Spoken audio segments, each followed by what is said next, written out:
a part of that system, and that makes them our enemy. You have to understand, most of these people are not ready to, and many of them are so inert, so hopelessly dependent on the system, that they will fight to protect it. Were you listening to me, Neo? Or were you looking at the woman in the red dress? I was... Look again. Freeze it.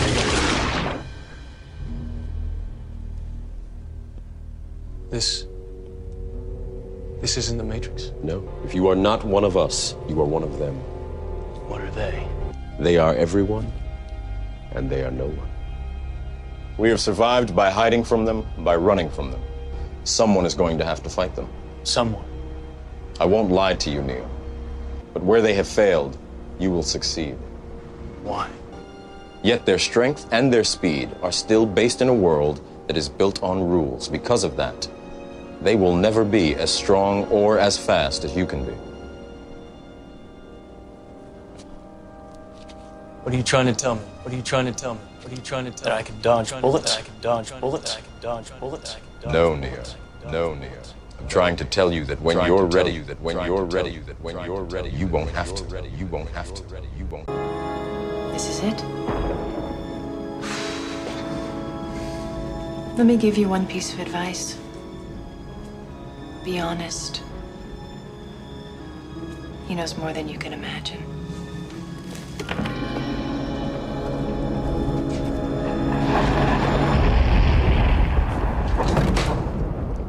At last. Welcome.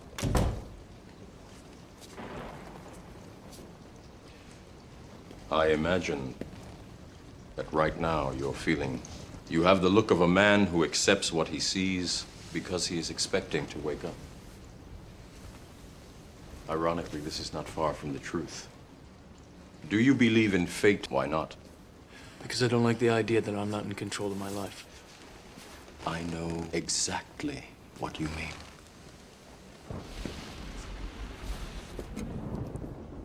Let me tell you why you're here.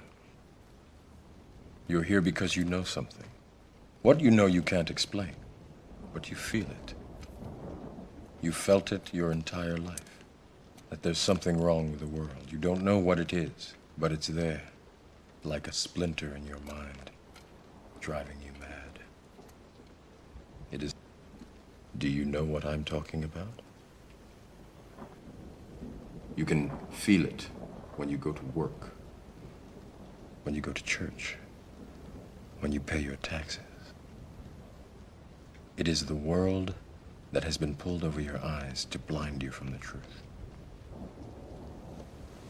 That you are a slave like everyone else. You were born into bondage, born into a prison that you cannot smell or taste or touch. Unfortunately, no one can be told. You have to see it for yourself. This is your last chance. After this, there is no turning back. Story ends. You wake up in your bed and believe whatever you want to be. And I show you how deep the rabbit hole goes.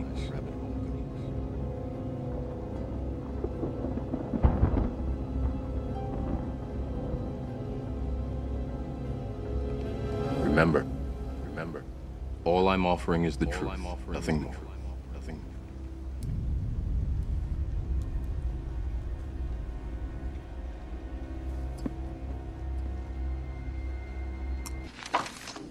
As you can see, we've had our eye on you for some time now, Mr. Anderson. It seems that you've been living one of these lives has a future, and one of them does not. Freeze it.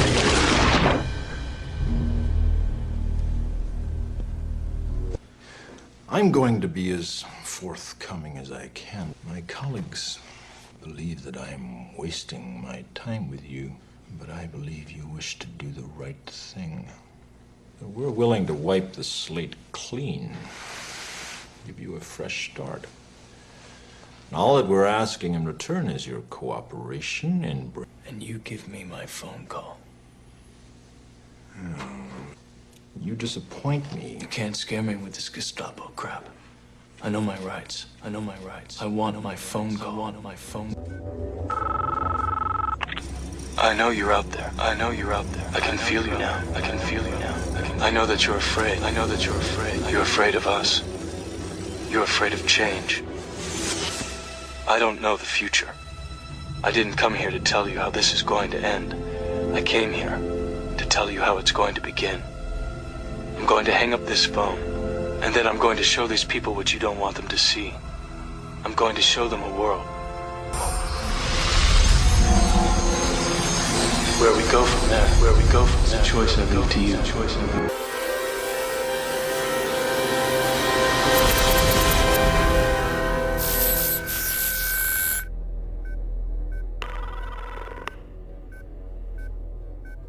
Deception that you're their ally to break down your main rival enemy, and then after you've broken those down, then break down the enemy you used as pawns to break down your. You see where I'm coming from? And you know what I'll show you on the map, which is blatantly obvious. I mean, just think about the patterns. Right, we'll first go back to Gulf War 1991, then we'll go to after post 2001, 9/11. You know, Afghanistan, then back to Iraq again, then Syria, I think, you know, there's Egypt, all of those places, you know, that have been basically war ridden to now is Iran and Saudi Arabia and Yemen, you know, which is going on over there. And you know, the blatant obviousness of Israel, which is the only unscathed place, you know, with these wars going on. And I don't even hear of Israel's involvement in defending, which would be Saudi Arabia, as far as I know. And where, as far as I'm aware, they're supposed to be allies, i.e. why they talk about anti-Semitism, whatever the fuck they call it, which is anti-Arab. So if Israel are involved in defending, you know, put aside what my theory is, Saudi Arabia against Yemen, then that doesn't make sense either. But yeah, you know, based on Russia, you know, everybody knows, you know, with this theory, you know, to why I put Ukraine and Russia, the theory of why, you know, they're basically rivals based on, you know, causing a conflict to make, I would see Ukraine probably the most rivalry if they were to go against each other, military power against Russia. You know, use one country as a pawn to break down the other, and therefore to overthrow, you know, what would be Europe's biggest defense and military power, which is Russia. Again, the same as Iraq, as the Middle East, you know, to break down and then, you know, move on to all the rest of the most powerful countries remaining. You would have to take out the most powerful, you know, like a chess game, to make sure that you can break down the rest. And so, you know, with good reason, this is why, you know, they would target Russia as that main one, you know, to break down the rest. I mean, the European Union already exists of what sort. I'm not sure how that started. It said around 1993, and what I remember something to do with the end of the Soviet Union might have been 1992. You know, what I've been seeing is that is already actually a part of what the plan of the New World Order was anyway. You know, the European Union is what they were going to call it. You know, it seems something to do with Russia itself, whatever's going on over there. You know, involving NATO and UN connection, it seems, and the fact that, you know, what's going on all in the basis to do with Russia's economic system and Putin not backing down, you know, as the way I see it. You know, they would need, in that theory, obviously, to take down Putin, you know, military power of Russia, and they would do the same tactic as Sun Tzu would have done, you know, based on, and you know, as it seems, with very good reason, that what's been done in the Middle East, Iraq was the main military power to break down the rest of the Middle East, you know, from the strongest to the weakest, you know, make everyone forcing against each other, you know, until it's too late for them to realise, you know, who their real enemy is. And this will be the same with Russia and Ukraine.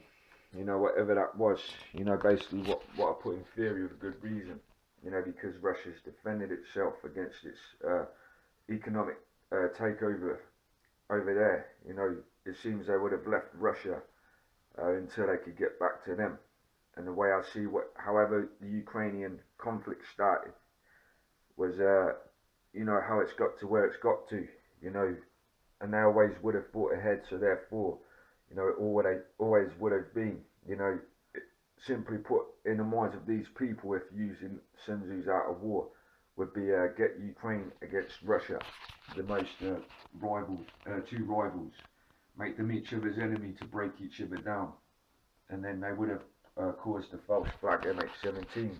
So therefore, using the Art of War deception on support of the public and the world, and you know, neighbouring countries to see, you know, that breaks down support of Russia in any conflict of support of any other countries, and therefore that, you know, that would be the start of the war. And then, you know, as soon as Russia would be to be overtaken, same as China. I mean, if Russia would lose, China would, etc., etc.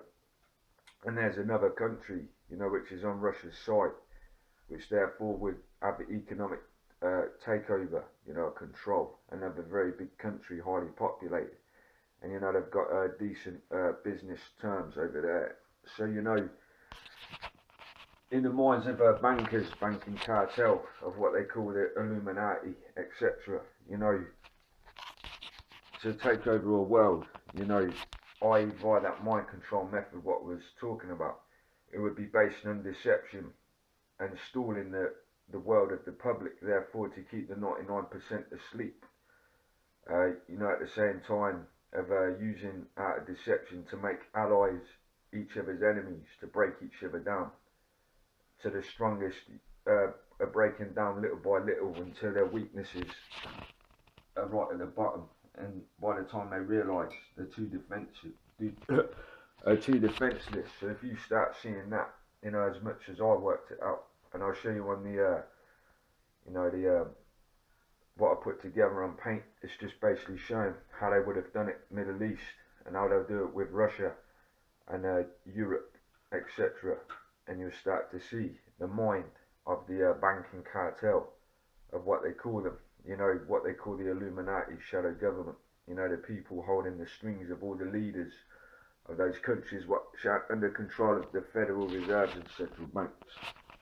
So you start seeing, so I'll show you in a minute.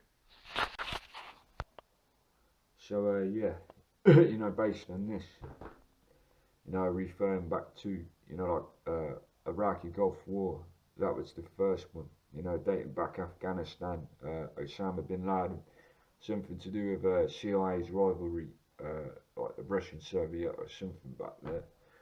You know, fast forward to the Gulf War, you know, and where Iraq was first targeted, you know, and where it seemed they defended themselves quite well the first time. Then fast forward to 9/11, you know, post 9/11, Afghanistan, and where that was overtaken. And then, you know, they moved on to Iraq, and then it was Syria, and then I believe it was Egypt after. And then, you know, at the same time, 5th and 6th, as far as I remember what I've seen.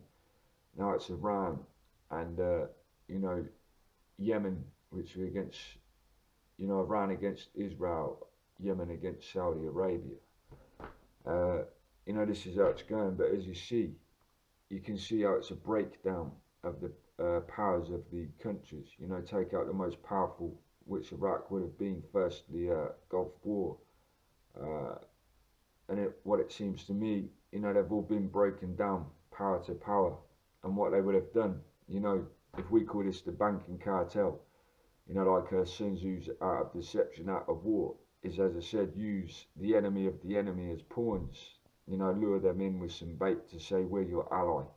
Break those down against each other. And, you know, then target the ones who were fighting each other. And what you can see is they all get broken down. And what it seems is, you know, they've all been pushed in from the left against each other, all from all sides, until they're breaking down. And to me, you know, Iran and Saudi Arabia, or well, we'll call Yemen, You know, after that, it seems that territory would be overtaken and stuff like that. You know, that would be under control, the whole of Middle East, near enough. And then moving on to, hold on, I think that's the same. That's just well, that's what I put. You know, like possible tactics to break down any Middle Eastern countries one by one. The pattern shows it would be a tactical tool of a general to break down his enemy's defences, especially if applied through Sun Tzu's Art of War.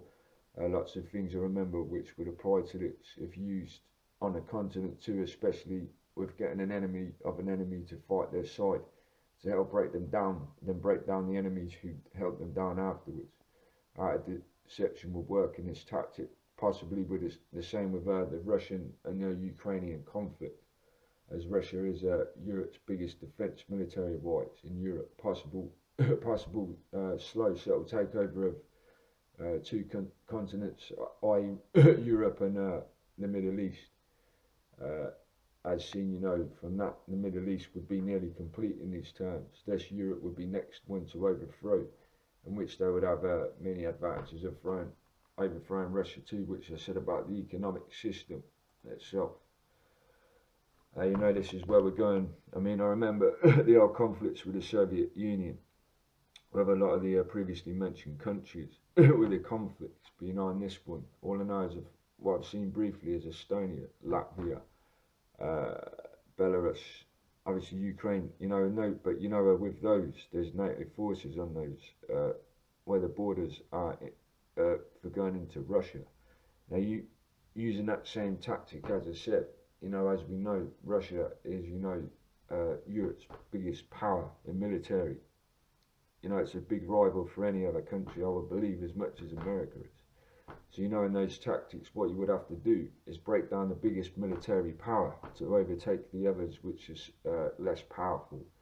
Then, you know, put them against each other. It'll be the same pattern as the Middle East and what they did there, until, you know, they had what we would call, because of based on Russia's economic system, you know, power of all the banking systems of all those countries in Europe itself.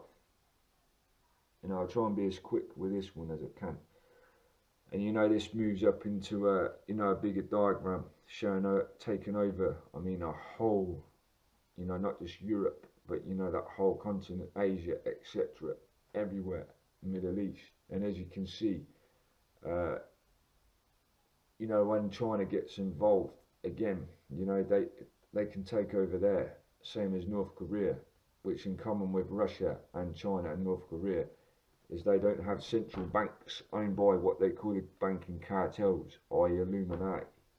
You know, so if they can use, you know, their allies, turn their allies in, Russia's allies into enemies, to use them as pawns to overtake Russia, you know, therefore that would work. Then they would get control of China, North Korea, the ones they still don't have control of. You know, as Syria didn't.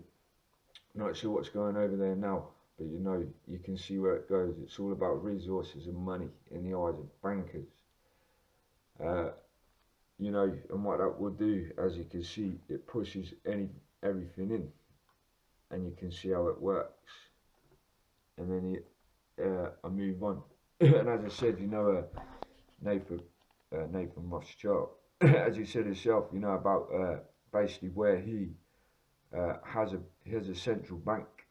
You know, he controls that country. You know, he admitted that himself. You know, if he says that if he owns a bank in a country, and therefore if he owns the bank in every single country across the world, you know, that means he owns the world. To me, you know, that's what it says to me. You know, based on North America, you know, where, you know, everyone knows nowadays America's known as the most powerful country in the world, even over Russia, anywhere else. First of all, everyone regards that. I mean, to me, in the eyes of these bankers, you know, which is why, not just for economic purposes, to gain the, you know, the financial advantage to build a military, etc. with that. You know, America would have been a great target to start with. And as I said, based with Alexander II, you know, it seems Russia have always stood their ground. And the way I would have seen it is, you know, they would have kept Russia in you know, in their books for later plans. You know, why they took over the rest of the world. And as seen, you know, when it came to the Cold War especially, it seems they had another go. Russia won again, defended itself, whatever it was. They didn't get the chance. And now 2015, you know, they're at it again. So, you know, that's the way it goes. So, and even more to the point, you know, they've got, as I said, they've drawn in China and what I believe will be North Korea as well into this. And, you know, based on that, as I said, they defeat Russia, they can take over China, North Korea.